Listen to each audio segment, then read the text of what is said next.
Hello and welcome to the 21st episode of the KurosawaCast. I am, as ever, your host, Rob Beans. I'm joined as ever by Mr. Craig Ennis. Craig, hello. How are you doing? Yeah, I'm good. You?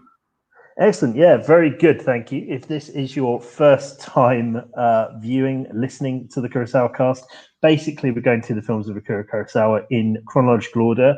I've seen them all several times before. Craig's new to them. And this time around, we're going into 1975 and Kurosawa's second color film, his first film in 70mm, Dersu Uzala, which he made in Russia. Craig, we like to start with sort of a summary of what your expectations were. I remember from last time you didn't really have a ton of expectations for this one. No, not at all. Knew that it was Russian co-production. I was expecting something a little bit slow. I knew it was about people in the wilderness, but I didn't really have much idea about what we were going to get in terms of plot or anything like that. And it turns out we don't get a lot of plot. I was going to say, yeah, not a lot, is it?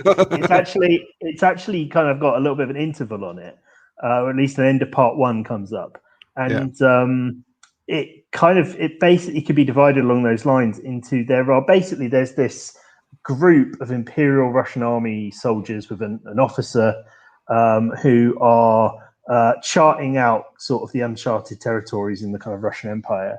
And living kind of very much on the frontier. It's a film that if it was set in the US, people would say Dersu Uzala is actually a Western. You can't say that about it because obviously it's not a Western. But it's a Western in every way that counts in terms of the trappings. You've got people out in the wilderness running into sort of noble, savage, kind of romanticized natives and learning lessons about nature, but they go around campfires and, they're out kind of in this underexplored, romanticized wilderness. But anyway, these guys are on an expedition, and the two halves of the film are basically the two expeditions where this captain meets this guy called Dersu Uzala who lives in the woods, who's one of the local indigenous people, and the captain's very kind of moved by this guy's sort of how in touch he is. It's a story you've heard a million times before with the kind of this kind of thing where how in touch with nature this guy is, but also his kind of compassion and his humility and things like that. So they hang out. He saves the captain's life when they're stuck in a blizzard. Then they depart, and then a few years later they meet each other again when he's on another expedition, and they save the captain's life again, and then dies. That's the film. Pretty much. There's one other bit where the second time they meet, Dersu's getting older, so the captain invites him to come and live with him and his family, but he can't live in the quote unquote civilized world. It suffocates him, and he has to go back into the wilderness. And then he dies. So yeah, there's definitely one way of looking at this film, which is very much that it's the noble savage, as I say, it's the nature good man who is good with nature good and pure, and we can learn a lot from him, can't we? Is one way to look at it, and that's probably. But there's a slightly more charitable way of looking at it, where it's kind of about friendship in a way, isn't it? And this kind of brotherhood they form, and this kind of. Love. It's very much at one point. I wasn't being particularly facetious, and I said to my wife, "It's a bit Brokeback, this, isn't it?" Because then they sort of run towards each other after they've been away for a while. There's a bit after that where they're sort of around the campfire, and all of the other men are sort of in the background, and they've gone to their own little fire. I was thinking this could have a little. I don't think it's intended. But you could definitely, as the kids say these days, you could definitely ship the captain and Dersu, couldn't you? You certainly could. I mean, we're only 4 minutes in, and we have covered the entire plot of the film pretty much. There's it's for 2 hours and 20 minutes. It's very slight. Like the first half comes by, and you've got the captain and his men who are, like you say, surveying the wilderness, and sort of in wintertime, it's harsh, unforgiving terrain. Nothing nearby. They've got to sort of survive by their wits. But they all get on. They're a happy little bunch of Russian soldiers. There's no inattention, and then they stumble across Dersu, who immediately takes to them, and they to him. So there's no like interpersonal. There's not like one guy. There's not one guy in the group who's like, "Look, we got to get rid of that native." There's nothing like that. There's nothing like that. They just sort of get on and they go, "Oh, well, we'd cover more ground if you could show us the way." And he goes, "Yeah, all right, I'll show you the way." And then they go off. And they cover more ground until it's time for them to go home, in which it's time to go home. And the only thing that really happens is they kind of meet. They meet an old man who lives in the forest on his own, who's kind of gone out there to live there after I think his wife leaves him for his brother, so he goes and lives on his own. And they kind of camp outside his house and don't really interact with him.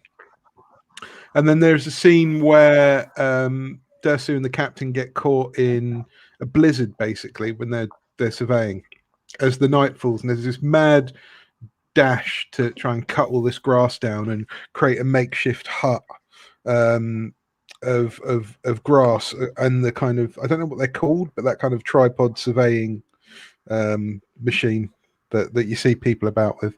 They kind of use that. Dersu uses it as a kind of a frame and puts a load of grass and makes this kind of makeshift shelter so they can survive the blizzard, which they do, and then immediately find the rest of the people in the morning, like shoots the gun, and then they go their own way, and that's about an hour and 20 minutes, and that's the only kind of bit of drama. It's really quite a thrilling sequence, sort of shot in magic hour as they're frantically trying to get this grass down to build this hut, and you're not entirely sure to begin with whether or not they're going to try and burn this grass, or if they're trying to or they're going to sleep under it, but it's quite well done.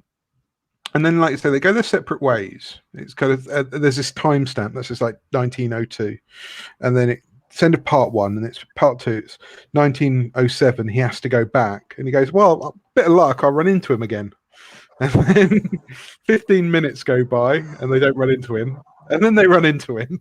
And he's like, "Yeah, all right, well, we'll have a look around again." And but that was what seemed so sort of charmingly romantic about the whole thing, was that a fella comes over and he's like, "Oh, we met some local down the way, I told him to fuck off," and the captain's like, where'd you meet him? And then he just runs off. He can't even contain himself. He runs off, and then they see each other from a distance, and they start running towards each other. And they have this massive hug. I was just like, this is a charming little bromance that they're having here. And then there's a little bit where there's possibility that there is like a band of Chinese bandits basically going around attacking people and kidnapping women and leaving people to die.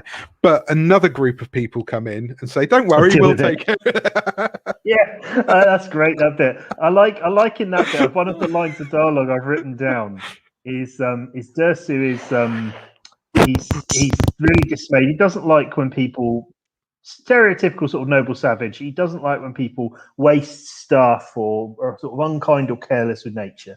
And these people have dug these pits to trap deer in, and they've just got all of these deer, or deers, I don't know what the plural of deer is. They've got all them in these pits, and it's deer, okay, there's all these deer in there, and they haven't come to claim them, and they're just kind of rotting and they're trapped and this kind of thing. Dersu gets a bit pissed off with it. And the line I've written down is, he says, "Bad Chinese did this," which is probably my favourite line in the film. Because the thing is, it's obviously made in the Soviet Union. Yeah. I kept kind of looking for like where there were ways in which the material might be sort of advancing some sort of agenda or being manipulated in one way or the other. Short of them kind of not liking the Chinese, because obviously there's the sort of Sino-Soviet split. I can't really. There wasn't a lot, is there? It's not really. And then there's not a lot of that. There's another little bit of jeopardy when they're trying to cross a fast-moving stream on a raft, and it gets out of control, and they have to save Dersu from the river before he goes down the rapids, and then that's that. Then they go back. And again, that's another hour, and that's your lot for stakes. Basically, it's a very slow-moving film. He starts to lose his eyesight, doesn't he? Because he's gotten older, and then the captain says, "Well, come live with me, mate, because you're not doing too well here." He kills the tiger, and he feels very upset about it. And then he's worried that the forest is going to hunt him down with another tiger. So he's eventually convinced to go live with the captain. He sort of becomes a hero to the captain's son, but he's not really getting on with inner village life. Yeah, he can't go around chopping down trees, and he can't shoot his gun. There is something that's there is one of that sequence only lasts about 20 minutes, and it does suffer from one of Kurosawa's weaknesses, I think, which is the kind of all of that takes place pretty much within the captain's house, and it's kind of, you're told about these things, and he's clearly not happy, but you're told about the effect that being in a town has on him rather than seeing it. Like, you don't see him out and about trying to chop a tree down and a policeman going, "You can't chop that tree down." Especially because knowing Kurosawa, he probably had the village constructed, you know. So and that kind of, it's really weird for a film that's so slow and got this kind of languid kind of pace to it to just quickly do all that in 20 minutes. And he goes, "I can't stay here." So the captain gives him a rifle, as a new rifle, as a gift to go back and live in the wilderness and see his days out. And then the little stinger at the end is when he finds out. Oh, thank you. When he finds out that the little being looked after today because it's Father's Day. You get it every day. What was I going to say? The stinger at the end is the guy, the policeman who is he's kind of called the captain over because they found Dersu's body dead, and he goes, "Oh, that explains it. Someone killed him for his brand new rifle," and then the film just ends. Yeah, there's two extremely abrupt moments like that. There's the well, I guess they're both connected. There's the abruptness of Dersu's death, is that basically the captain sends him off with the gun and then gets a telegram that's like, "Oh yeah, this bloke's dead." You're like, "Oh right," and then he goes to see the body, and then it really ends really vivid, really suddenly as well. So it's very abrupt, very considering how slow paced the film is up to that point. The ending is quite fast, isn't it? A lot of that stuff. Yeah. Something that I wrote down is the fact that you have several sequences that I think you mentioned a weakness of Kurosawa earlier, being his tendency to just talk about things that happen off screen that might have been quite interesting to watch. Another thing which can be a weakness, sometimes it's great, but it can certainly be a weakness, and sometimes he doesn't know when to end a sequence. Sometimes he lets the sequence go on just punishingly long. And like sometimes it's great to give a sequence room to breathe in a film, and you kind of get really into just the atmosphere of it and everything. But I would say that like the scene where they're gathering the grass, I agree that it's good, but it must go on for like 20 minutes that they're chopping grass down. It feels like it does anyway. And then there's the other sequence where Dersu's realized that his eyesight's no good and that he missed the deer that he was shooting at. And that goes on forever with him sort of running around in the snow, talking about how he's lost his eyesight. It goes on for a long, long time. And I think there are a few moments in the film like that where it kind of draws itself out a little more than it could. I don't think this film needs to be 2 hours and 20 minutes long. I think this film could easily be sub 2 hours. No, there's like, this film could easily be like classic era Malick, 90 minutes. In and out, you're done. Do you know what I mean? There's a version of it that looks like that kind of is quick and pacey and snappy and kind of gets you in and out nice and quickly. But it does, the reason why it's long, it draws because it looks beautiful. The landscapes and the 70mm photography. It's a lovely film to look at, and it kind of. Takes its time over a lot of that, but there's just not a hell of a lot to it to justify 2 hours and 20 minutes. I think as well that what there is to it is kind of very dated as well, because that idea of the story about how we're replacing the native indigenous population, but they've got a lot of wisdom, haven't they? That's a shame. That story's had been told so many ways over so many years. And these days, I think, is also quite problematic in lots of ways. There is that kind of idea of noble savagery and this idea that it's quite condescending as well, that, oh, look at the nature man. And I think that stuff kind of counts against it as well. Maybe watching it sort of in the 70s with without that sort of mindset, that would have been slightly more interesting in a pre Dances with Wolves, Pocahontas, Avatar world. Maybe it's slightly more interesting. But I think we've seen that story so many times. It's quite interesting reading up afterwards, actually, and I didn't know this watching it, and I've only just read up about this before we came on, that it's actually based on a memoir. So the captain and Dersu presumably were real people. And they're real historical figures. Yeah. So that puts a kind of spin on it, that you're getting that perspective to a certain degree. It's obviously through the Kurosawa's lens, quite literally. But it's that's the spin that's the contemporary spin of the story and how the captain kind of saw it at the time. It is. So with that, it's inherently a kind of colonial eye view on the whole thing, isn't it? And it's a bit like, in a strange way, like how Green Book is the story told by the guy who was the white driver, going like, oh yeah, I was great mates with this black pianist, and here's my story. And everyone who's alive who knew the guy that Mahershala Ali plays in that film, it's just like, that's not what it's like at all. This wasn't Friends. But we don't actually know anyone. We don't know descendants of Dersu. As far as the film and presumably the memoir is concerned, his family all died off, and there's no one to kind of pop up and say, well, actually, the captain exploited Dersu, and they weren't friends at all. And so I know that seems like a very cynical, jaded thing to bring to this quite nice film about the friendship between these two men. But as history, it's a very jaundiced, one-sided view from this colonial eye of this guy, isn't it? Basically, yeah. And it's really difficult to dig into in any sort of depth, because although, like you say, there's a sweetness to their friendship. You don't really get a sense that there's any real change for the captain character. Like, the guy comes along and he quite likes him to begin with, and by the end he likes him still, just a bit more than he did when he first met him. I guess to further my Green Book comparison, it'd be like if the Viggo Mortensen character was like, I quite like black people, and then he drives him around the south and went, that was all right. Much more to it. That's that, and a few little kind of like you say, comments about don't kill more than you need and respect what's going on in nature, and and it's nice. It's so slight, really. It's not unpleasant.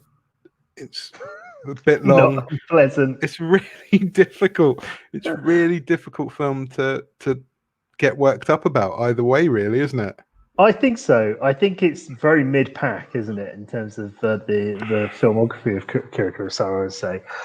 It's very the best thing it's got going for it is it's very handsomely made. Like, it's a beautiful film. I think in his first color film, Dodeskiden, we didn't get to see, because of the nature of that film, we didn't really get to see the epic sweep of Kurosawa. We didn't really get to see epic landscapes. We didn't get to see epic weather conditions, which is obviously a staple of Kurosawa's work. And in this, we get all of that. We get blizzards, we get lush forests. We get, at the beginning, all the trees are really like red and autumnal. And that's all really nicely done. And the film, in typical Kurosawa fashion, was, I think, shot well over schedule and over budget. I think he was making this almost 3 years. And Mosfilm had given him complete free reign, and they were arguing with him all the way through, going like, why is this taking so long? Why is this costing so much money? So he had those issues that he usually has. But it's because he apparently he wanted to make this memoir in the 40s in Japan, just move it to Japan. But he's like, no, you can't do it. It needs to be in the actual terrain where it happened. So I get the impression his main focus here was in shooting these landscapes and visiting these places and kind of giving them an airing as much as anything. And I think that's the strength of the film. Yeah, no, I would agree. I'm not going to disagree.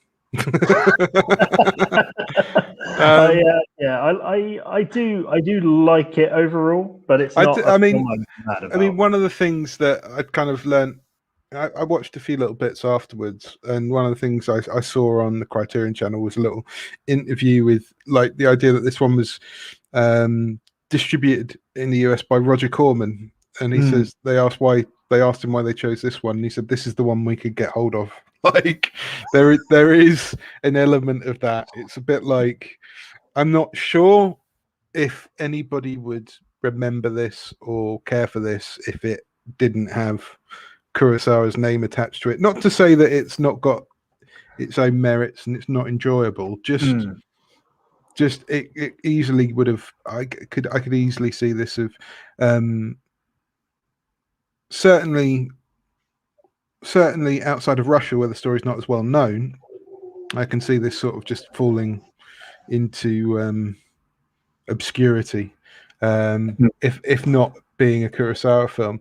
You know, it seems like the book itself is much more well known in Russia. There's another adaptation of it in the 60s, I believe, and then there's like Dersu Uzala's got monuments and kind of asteroid belts named after him and things like that. You know, so he's clearly much more culturally relevant. And according to Wikipedia, he also, George Lucas has hinted that the character of Dersu Uzala inspired Yoda. Well, this isn't one, because in a lot of the early ones, I was like, well, that's another Star Wars thing. I was not expecting that with Dersu Uzala. I was not expecting it. It's probably is one of the more widely seen Kurosawa films, certainly in the 70s, because it's the only Kurosawa film to win a competitive Oscar. Rashomon got like a special prize for like an honorary prize, but at that point there wasn't a foreign film Oscar with a competitive field, and Kurosawa later won his honorary achievement Oscar, but this one won the actual best foreign film Oscar the year it came out. So I suspect it would have got a bit of an airing off the back of that as well, that perhaps has put it in the consciousness more than some of the films that we've liked that have been less seen. Like I expect Dersu Uzala is more widely seen than The Bad Sleep Well, for example. And I'm just looking at the other. Also, it's available on like Amazon Prime and things like that. It seems quite easy to get hold of Dersu Uzala, unlike some of the others. I'm just having a look at the other nominees that year. I've not heard of. This was nominated as a Soviet film as opposed to a Japanese film. But the only other one that I'm vaguely aware of here is an Italian version of Scent of a Woman, which is the original version that that Al Pacino remade in the early 90s. But yeah, so I don't know what else to say about the film. Well, I've got a quote here from Kurosawa. He actually did talk about this in his autobiography, even though his autobiography stops around the time Rashomon came out. He actually he does mention it for whatever reason in the autobiography. I found the quote here. He talks about how when the river that he was born in, he's talking about a salmon, a metaphorical salmon here. That when the river he was born in and raised in becomes polluted and he can't climb back upstream to lay his eggs, he has trouble making his films. That's a mixed metaphor there. The salmon is making films already in the metaphor. One such salmon, seeing no other way, made a long journey to climb a Soviet river and give birth to some caviar. This is how my 1975 film Dersu Uzala came about. Nor do I think this is such a bad thing, but the most natural thing for a Japanese salmon to do is lay its eggs in a Japanese river. So I think there's a tacit admission there that he was laying his eggs in the wrong river, apparently, making the film. And I think on that score, like this is very much the result of the fact that because, as we talked about last time, talking about Dersu, Japanese cinema was seeing massive issues funding films on the scale Kurosawa was used to. TV had come in and the Japanese film industry was in complete crisis. And so Mosfilm came to Kurosawa at a time when no one was prepared to finance a film. And we see that. I mean, I don't think he makes another film just purely with Japanese companies until the 90s from this point in, because the ones we're going to talk about in the 80s, they were famously him working with people like Coppola and Lucas and Spielberg and stuff like that later on, making those films. So this is very much his period in the wilderness here, unable to make films in Japan, even though apparently he would like to lay his eggs in a Japanese river, but being unable. Okay. One thing I wanted to mention, because I'm looking at my notes for other things to talk about Dersu Uzala. I really like the photo montage. I said to you before, like I like in films when they show like the footage from a security camera, and it isn't just the footage we saw with the normal cameras. It's like actual security cam footage. You get the same thing with that photo montage. That's really beautiful, where it's clearly they've used the relevant equipment to take the proper, legitimate looking photos, and you just get this montage that's clearly where he's filmed these photos like on a table, and you're just seeing all these like really nice like period style photos that he's taken of. You get like a montage, don't you? It's like it's like one of those montages Google would automatically do with your photo library, only old school, but it's very nice. I was thinking, because you know from the outset that Dersu's dead, and there's like a framing device to it. I did think when they were posing for the photograph, oh, this is how it ends. We end on a freeze frame of that photo. But actually, no, you get that photo straight away. Yeah. Another thing I wanted to say was like... And that comes from a really nice part as well. It's like, that autumn was my favourite time with Dersu. And then there's a nice little kind of happy times montage. Yeah. Yeah, there's also another thing that I really liked about it was that maybe this is because it's this memoir and it's because it's based on a real guy, but sometimes what you get in your noble savage films is natives who just know everything. They know everything about the land. They're like magic. And Dersu isn't like that. Dersu doesn't know where they need to go when they're stuck in the blizzard. He's as lost as anybody else is. You know, he loses his eyesight and he's not going to be able to survive in the wilderness anymore without any help. So there's things in there where it's not just saying this man's perfect, or he's not like a magical character. He's just a guy that the captain quite likes because he knows he's quite handy in the woods. You know, I quite appreciate. But again, that might be because it's based on a real guy. If it had been written from whole cloth, I'm sure Dersu would know everything about how to get around in the in the wilderness. I mean, I'm not, like I say, you know, I'm not really aware of this guy or his story or the significance that it has.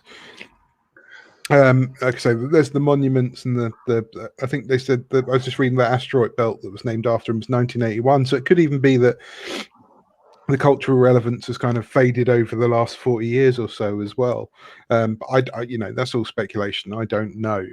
But certainly, like, you get the feeling that if this was a Hollywood film rather than a Russian film, they don't let things like the facts get in the way of telling a story. Like there are other directors, other ways of telling this story where they make up a bunch of shit just to put some drama in, make a little bit more. So maybe it is more true to the actual memoir. You know, a better podcaster would have read the memoir for for context, but you're stuck with me, I'm afraid.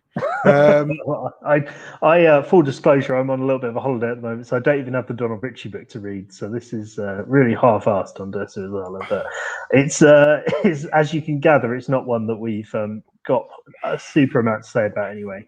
One other thing I want to point out, just because it's mildly interesting, is that apparently Mosfilm wanted Toshiro Mifune to play Dersu, and they took some convincing to go with an actor he's not from the right region, but he is at least kind of an indigenous person from the wilderness in Russia. So, you know, he's not from the region the film's actually set in, or that Dersu was. He's a different people.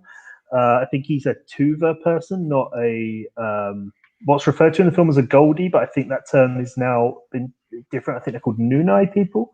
I think so. I'm not transposed. familiar with the geography or kind of or the sociological topography of that place, of that area of the world at all. And I did look up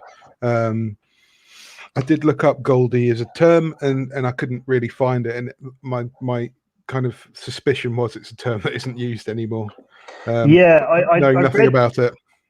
But it is a term briefly about it, and it is a term that he kind of self-identifies as, isn't it? It's not a term that's yeah. Well, it's these days they refer to those people from that region as the Nanai people, but apparently Goldie was like a name of one of the groups of Nanai people, and it's a thing where the Russians, being kind of imperialist, just kind of came in and said, "Oh, these guys call themselves the Goldie, therefore all the people who live here are the Goldie. Let's just call them the Goldie." Right. So I think that's why it's kind of phased out. But this region is like, this is another reason why possibly the story was of interest to Kurosawa or interest in Japan. Is the region where it's set is the region of Russia that's just across the sea from Japan. Like, it's the nearest part to Japan.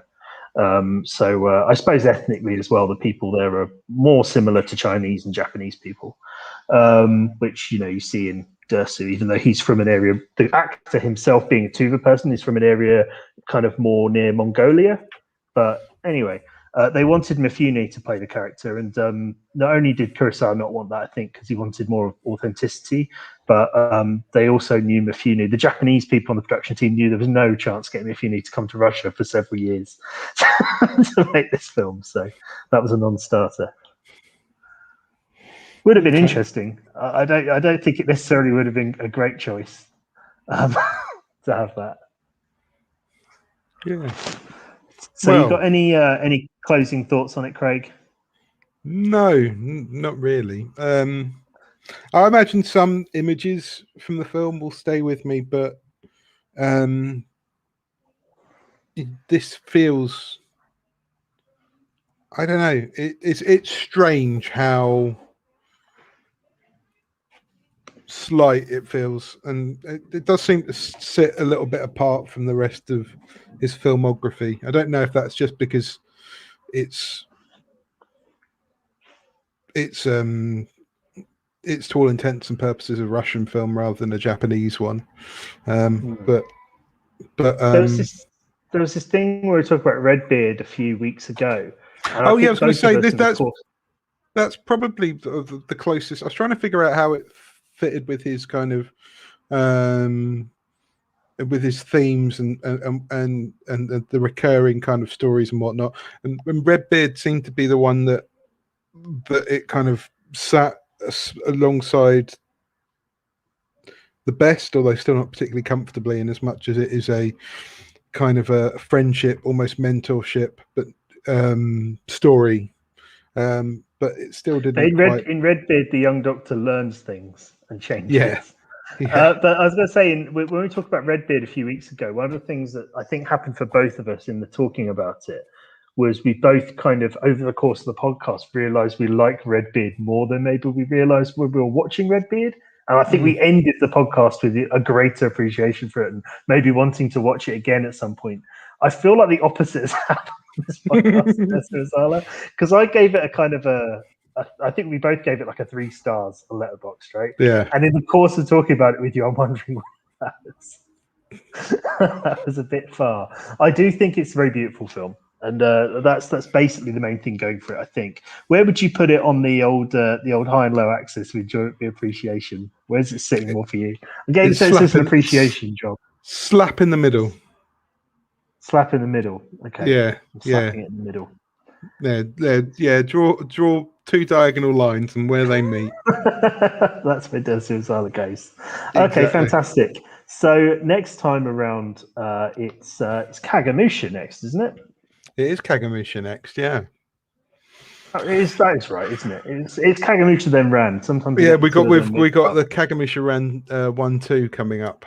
Yeah, which I'm really looking forward to because those are films I've never really loved. Like, they're both really well made films and everything, but I've never really had that attachment to them. And I know for so many people they're like top tier Kurosawa. So really look forward to seeing them. Kagemusha then, what are your preconceptions about that one? I don't know. It's going to be. I don't really know the plot. I know that it is epic, samurai epic. Lots of big.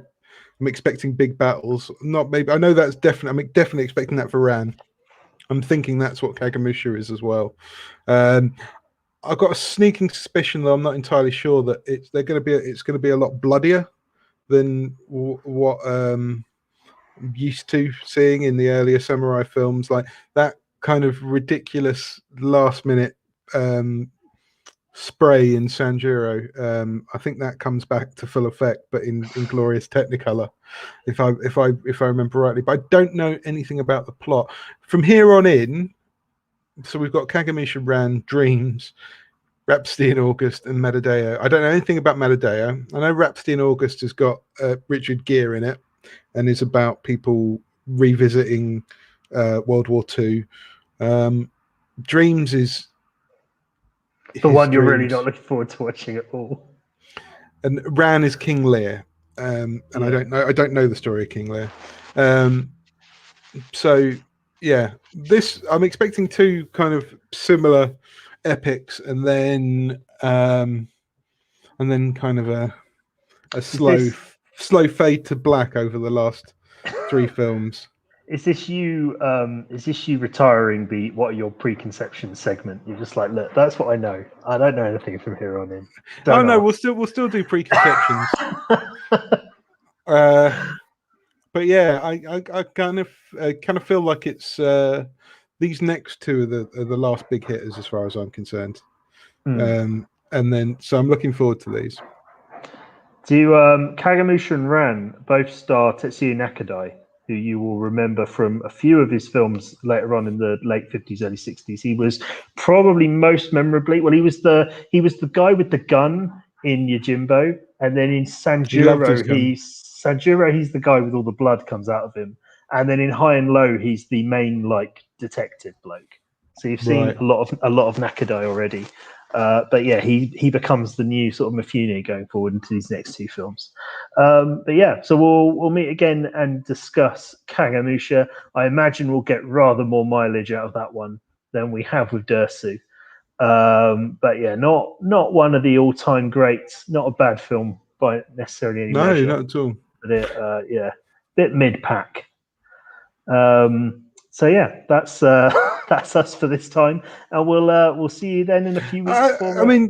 Before I can actually thinking back, this being his Academy Award winner, it feels like, and bear in mind we weren't around in 1975, but it does feel like it's that sort of somebody gets a nomination on their name for a film that's kind of slap average that gets forgotten about years later.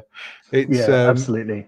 It's a very Academy Award choice, isn't it? Yeah, it's like Kurosawa made that. It must be good. Let's chuck that in the nominations. I think as well.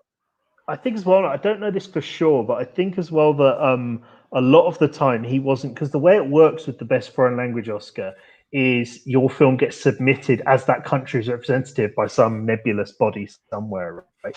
And I think that there was a habit of Japan not submitting the Kurosawa film as their entrant anyway. So you get a few Japanese films that win that Oscar or are nominated for that Oscar over the preceding 10 years that aren't Kurosawa films. And this is probably, it goes over to Russia and they're like, look, we'll enter it. If you come here and make this film, don't you worry, mate. It's going in. So it's our nomination. They seem to have done him a solid on that one. So yeah, we'll discuss Kagemusha next time around. I'm really looking forward to it. I actually bought Kagemusha on Criterion Edition Blu-ray for this. I'm excited to get that out and delve into it. And I downloaded it from the Internet Archive and then had to download separate subtitle file for it. So two very different experiences there. So we'll see you next time for that one. Thanks for listening / watching, and we'll see you on the flip.